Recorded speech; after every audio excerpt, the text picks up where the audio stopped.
You sit down with one small task and a whole afternoon stretching out in front of you. It is not a big task. You have done it 100 times before. If someone put you on the spot and made you guess how long it should take, you would say 20 minutes, maybe 30, if you are being honest about the interruptions. There is no version of this where it eats your whole day. So you open the file, you settle in, and you begin. Plenty of time. And then, somehow, it is 5 o'clock. The task is finished, technically. But the afternoon is simply gone, and you cannot quite say where. You were not slacking.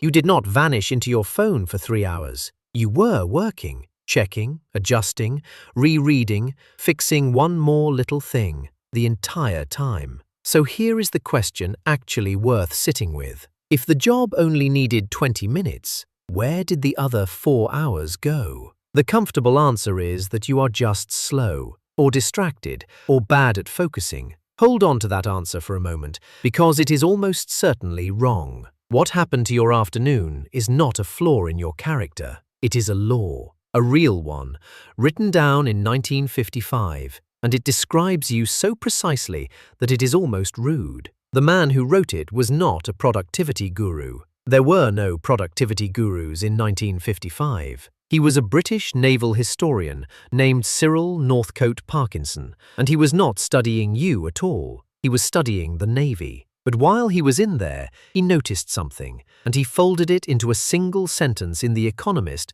that has quietly haunted every office built since. Here it is. Work expands so as to fill the time available for its completion. Read it one more time, slowly. Work expands to fill the time available, not the time it needs, the time that happens to be there. Parkinson did not invent that out of thin air. He was staring at the British Admiralty, the people who ran the Royal Navy from behind desks, and he found something genuinely strange. Between 1914 and 1928, the Navy itself got dramatically smaller. The number of warships in commission fell by about 2/3. The number of actual sailors dropped by roughly 1/3. Fewer ships, fewer men, less to actually manage. And yet, across those very same years, the crowd of officials sitting in the Admiralty managing it all did not shrink to match. It grew by around 78%.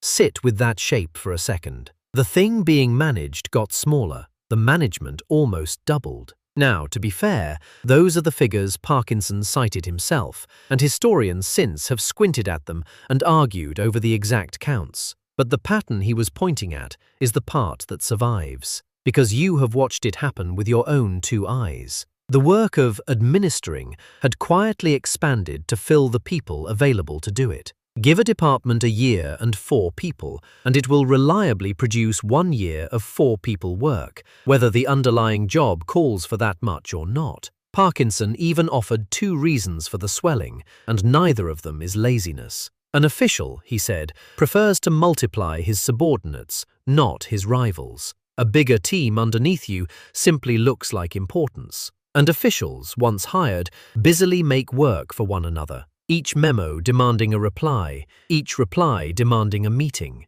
The headcount does not grow because the work cried out for it. The work grows because the headcount is sitting there, waiting to be fed. So why? Why does work breathe out to fill whatever space you hand it? Pull it back from the Navy to your own afternoon, because the gear is so much easier to see up close. When you give a 20-minute task 4 full hours, your mind does not glance at the clock and think, "Wonderful, I will finish early and go home." It looks at all that open space, and it fills it. You reread the thing you already finished. You polish a sentence that no one will ever consciously notice. You think, well, while I am in here, let me just check one more number. None of it was needed. All of it felt responsible. The time was available, so the work strolled in and made itself comfortable. And there is a second gear here, one Parkinson also caught.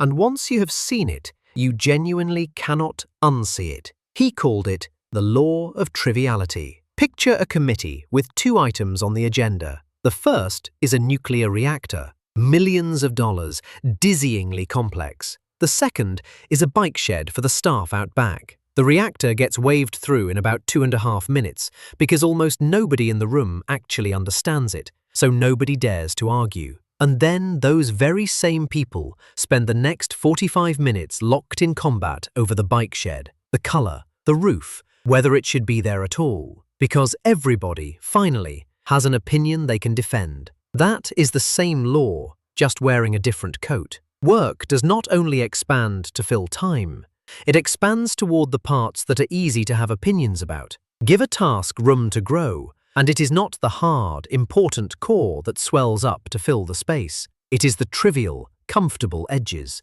the font, the phrasing, one more cautious pass. Because that is where the hours slide down easy. And here is the genuinely dangerous part, the reason this is so hard to catch yourself in the act of doing. Filling the time does not feel like wasting it. It feels like working. You were busy. You were at the desk all afternoon, fingers moving, brow furrowed, completely occupied. Nothing about it felt like slacking off. That is precisely why the trap holds so well. Your own sense of effort was never measuring the job. It was measuring your busyness. And busyness, it turns out, is the easiest thing in the world to manufacture. But does it run the other way? If a loose deadline inflates the task, can a tight one shrink it back down? Two researchers went looking. In 2002, Dan Ariely and Klaus Wertenbrock ran a now famous study with a deceptively boring title: Procrastination, Deadlines, and Performance.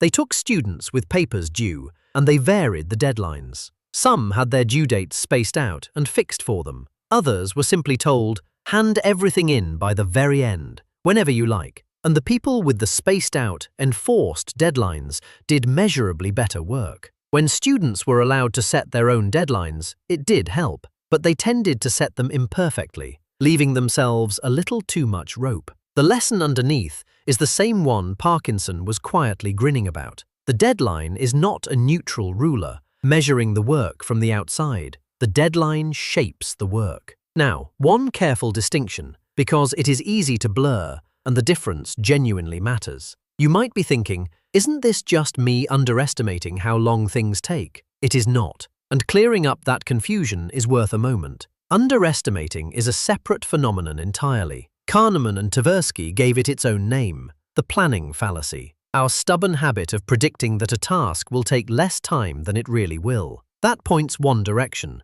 You think it will be quick, and instead it drags. Parkinson points the exact opposite way. You hand the task more time than it needs, and it puffs up to swallow every minute. One is a bad guess at the starting line. The other is the work quietly breathing out to fill its container. And the slightly cruel truth is that you can suffer both at once. Underestimate the job going in, and still let it expand to fill the very deadline you set for it. So step back and look at that afternoon one more time. It was never truly lost to laziness, or to some private weakness in your concentration. The 20-minute task became a 4-hour task for a reason that is almost mechanical. You gave it 4 hours. The container did the work, on you. So what changes, now that you can finally name it? Not your calendar necessarily, something quieter than that. That is the small gift hidden inside this rather rude little law. The next time you watch a tiny task swell up and devour an entire day,